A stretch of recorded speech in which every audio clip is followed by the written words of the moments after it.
Bien, vamos con lo último que habíamos visto, que eran las fuentes de calor. Y seguimos adelante. Nosotros hablamos de el del fuego, o el triángulo de combustión.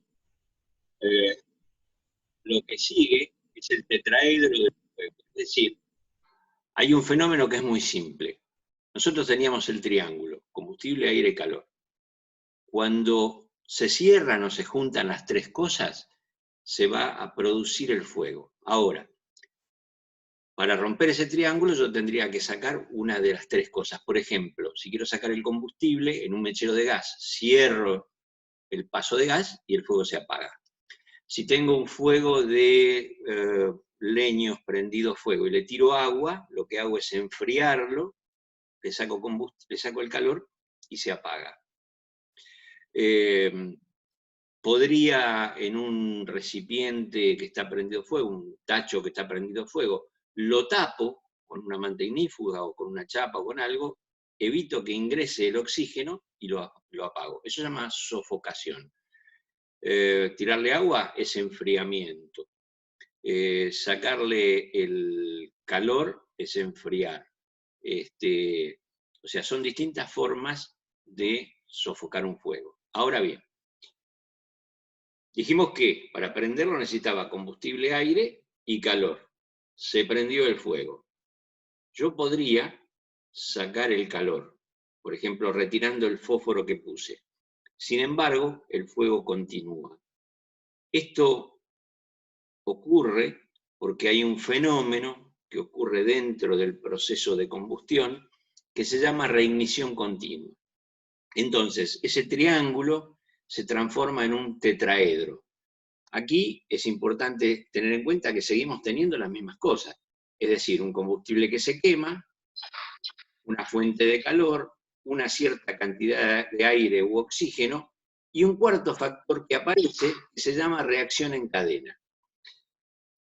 Acá hay algo que tenemos que tener en cuenta que es importante, que es así. Cuando hay llamas, cuando hay fuego, nosotros lo que tenemos es ese tetraedro del fuego. Cuando las llamas desaparecen, volvemos al triángulo. Las llamas solamente ocurren cuando hay reignición continua y reacción en cadena. En otro de los módulos vimos que para hacer un fuego, para un asado, nosotros poníamos leña, poníamos carbón, teníamos aire, agregábamos un fósforo, se generaba el fuego, se prendía, pero luego el fuego, las llamas, se extinguían y quedaba la brasa. Pasábamos del triángulo al tetraedro y del tetraedro al triángulo. ¿Por qué? Porque el proceso de combustión continúa. Si nosotros ponemos la mano cerca de las brasas, vamos a ver que hay temperatura. O sea, el proceso de combustión sigue, no hay ningún problema. Lo que no hay son llamas. Entonces, las llamas solamente aparecen cuando se genera la reacción en cadena. La pregunta es, bueno, ¿y para qué me sirve saber de la reacción en cadena? Porque hay agentes extintores que solamente funcionan con la reacción en cadena. Es decir, lo que hacen es inhibir la reacción en cadena para poder apagar el fuego. Por eso es importante esta pequeña explicación entre lo que es el triángulo del fuego y el tetraedro del fuego. Recordemos que cuando hay llamas lo que hay es una reacción en cadena. Hay un proceso de reignición continua. ¿Esto qué significa? Que todos los elementos que están en el combustible, que se van evaporando, por ejemplo, en un líquido, y se van mezclando con el aire, van formando las llamas, cuando yo le tiro determinado agente extintor, ese agente extintor inhibe el proceso de combustión. Hace un proceso, trabaja como un catalítico, y entonces le baja la velocidad hasta extinguir las llamas.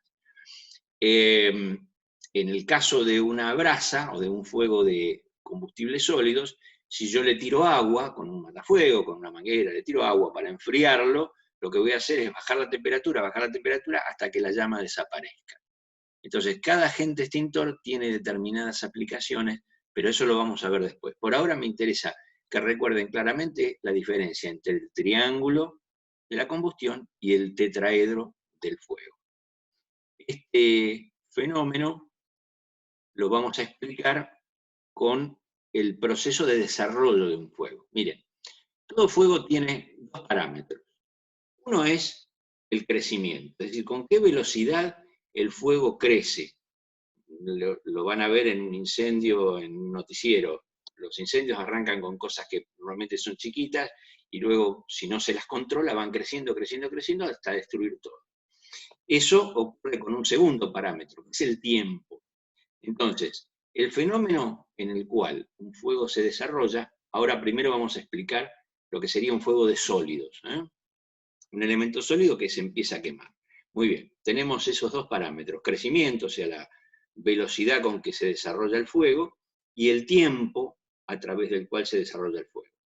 El primer punto que vamos a tener, punto 1, es que en algún momento y en algún lugar hay algo que se calentó lo suficiente como para empezar un proceso de combustión.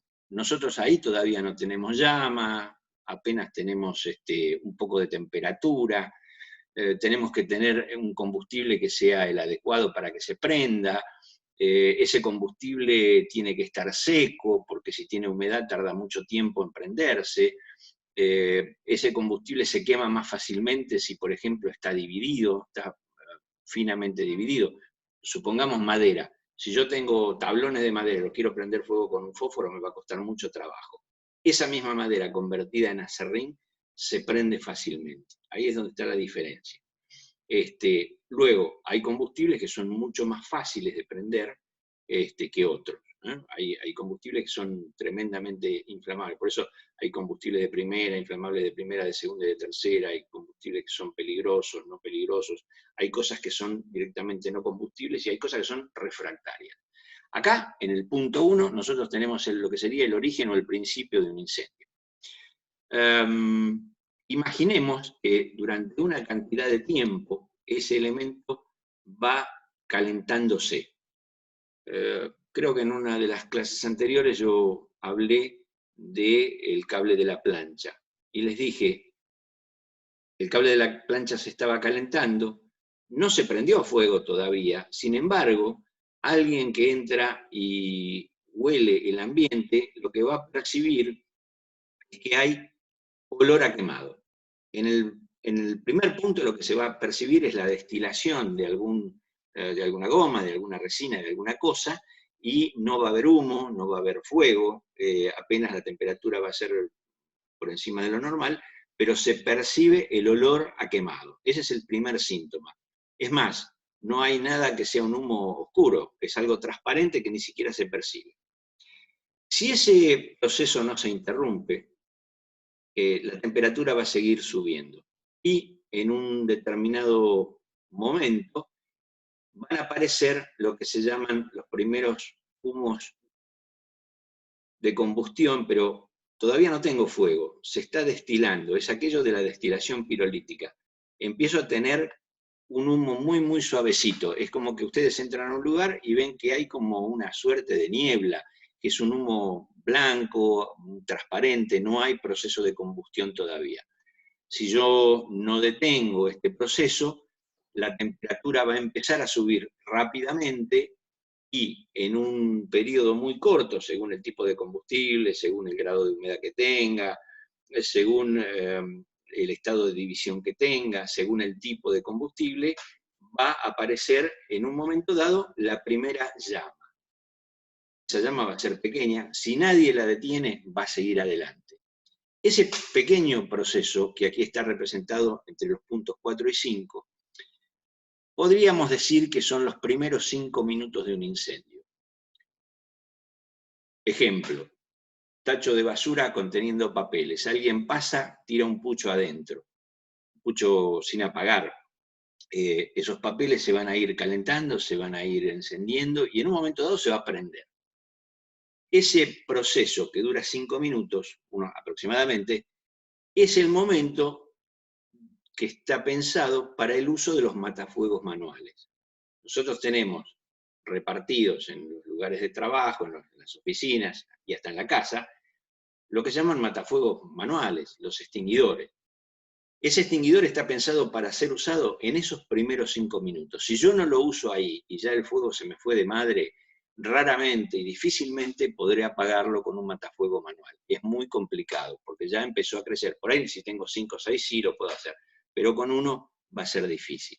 A partir de ese punto número 5, el fuego, si no se detuvo, si nadie lo apagó, si nadie lo controló, va a seguir tomando fuerza y velocidad. Y entonces empieza a prender con más fuerza y ya vamos a tener que en un momento dado, pasado un determinado tiempo, según las condiciones de ventilación, si la ventilación es natural, por ejemplo, porque hay una puerta y una ventana abierta y entra aire desde afuera, si es la ventilación es forzada porque hay ventiladores o extractores que mueven corrientes de aire, empieza a tomar temperatura y va a quemar. Ya ahí vamos a tener los humos de combustión, gases de combustión y llamas en cantidad.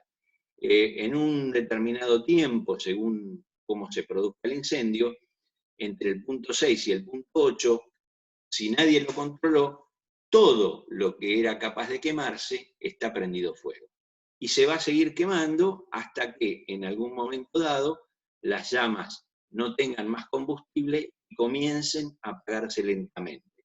En realidad no es que se apaga solo, se apaga porque el combustible se consumió. Y si no hay nadie que lo controle, imaginemos un aserradero, por ejemplo, en 2, 3, 4 horas, todo el combustible que estaba dentro se quemó y empieza a bajar la temperatura hasta que llega a extinguirse solo. En un incendio de bosques, se apagó solo, podría durar semanas. Y la única forma de apagarlo a veces es con una lluvia, porque son incendios de tal magnitud, de tal potencia, que raramente se los va a poder apagar fácilmente. Esto sería un incendio de sólidos. Vamos a ver ahora una explosión. A diferencia de un incendio que va creciendo de a poco, en una explosión lo que nosotros vamos a tener es este gráfico. Es decir, se prende, toma la máxima temperatura posible, todo el combustible se quema y vuelve a cero. Lo que quedó en el medio es la destrucción que genera la explosión. Y aquí tenemos en la curva azul lo que sería un incendio de un líquido. Es decir, a diferencia del sólido que va prendiendo lentamente, el líquido prende rápidamente, levanta mucha temperatura hasta que toda la superficie está prendida y luego va a seguir quemando durante un montón de tiempo hasta que todo ese combustible se vaya agotando, se vaya quemando. Y hasta ahí desaparecer. Se apaga solo, si yo no le tiro a algún agente extintor, si no lo apago, se va a apagar solo simplemente porque se agotó el combustible, se quemó todo. Lo que no les puedo decir es cuánto es lo que pasó en el medio, es decir, cuánto destruyó. Hay algunas cosas que son características de cada producto combustible. Por ejemplo, lo que se llama flash point. Es la menor temperatura a la cual un producto, mayormente los líquidos y los gases, libera cantidad de vapor suficiente como para que a través de una chispa muy pequeña se produzca un encendido. En el flashpoint lo que va a haber es que los vapores que están arriba de un recipiente, yo les pongo una chispa, se prenden y se vuelve a apagar. Se quemó todo, no queda nada. Un poquito por arriba de eso está la temperatura de encendido, que es que cuando se prendió, pero además se mantiene prendido. Luego hay una tercera temperatura, que es la temperatura de combustión, que es la temperatura que se logra con la llama del combustible que se está quemando. Según el tipo de combustibles van a tener distintas temperaturas de combustión. Por ejemplo, un querosén genera una temperatura de combustión de unos 800 grados. Un alcohol puede generar temperaturas de combustión del orden de los 1200 grados. Y hay una tercera temperatura que se llama temperatura de autoencendido, que es cuando un producto, sin que nadie le acerque un fósforo, se va calentando lentamente hasta que aumenta esa temperatura a un rango tal que se autoenciende. Eso se llama movimiento browniano y es lo que nosotros podemos ver cuando ponemos, por ejemplo, agua a hervir. Es decir, va suavecito, va calentando, cada vez se produce la ebullición y en un momento dado el agua tiene tanto movimiento que se desprende el vapor. En el En un combustible líquido, por ejemplo, pasa exactamente lo mismo. Si yo lo caliento desde afuera, y lo caliento, y lo caliento, y lo caliento, por ejemplo, con una serpentina de vapor, yo lo levanto hasta 150 grados y puede autoencenderse. Eso se llama autoignición. Entonces tenemos flash point, la menor temperatura a la cual se generan vapores, pero no se mantiene la combustión. Temperatura de encendido, unos grados por encima, es la temperatura a la cual puede encenderse y se mantiene encendido. Temperatura de combustión es la temperatura que alcanzan las llamas de cada producto, y la temperatura de autoencendido es cuando se enciende sin que nadie le acerque una fuente de calor. Hay cosas que, además del calor, el combustible y el comburente, necesitan o favorecen el encendido de un producto. El tipo de combustible. Hay combustibles que son mucho más peligrosos que otros. Por ejemplo, la nafta, que es muy volátil, se evapora fácilmente, es mucho más peligrosa que el diesel oil, que es mucho más pesado. La cantidad de calor aportado. Una cosa es querer prender un fuego con un chispero. Imaginen un hogar a leña. Le ponen leña, qué sé yo, voy con el Magic Click, lo quiero prender, no pasa nada. Ahora, si le pongo un fósforo, sí se prende. La cantidad de calor es diferente. No confundan cantidad de calor con temperatura. Yo puedo tener una altísima temperatura y poca cantidad de calor y viceversa.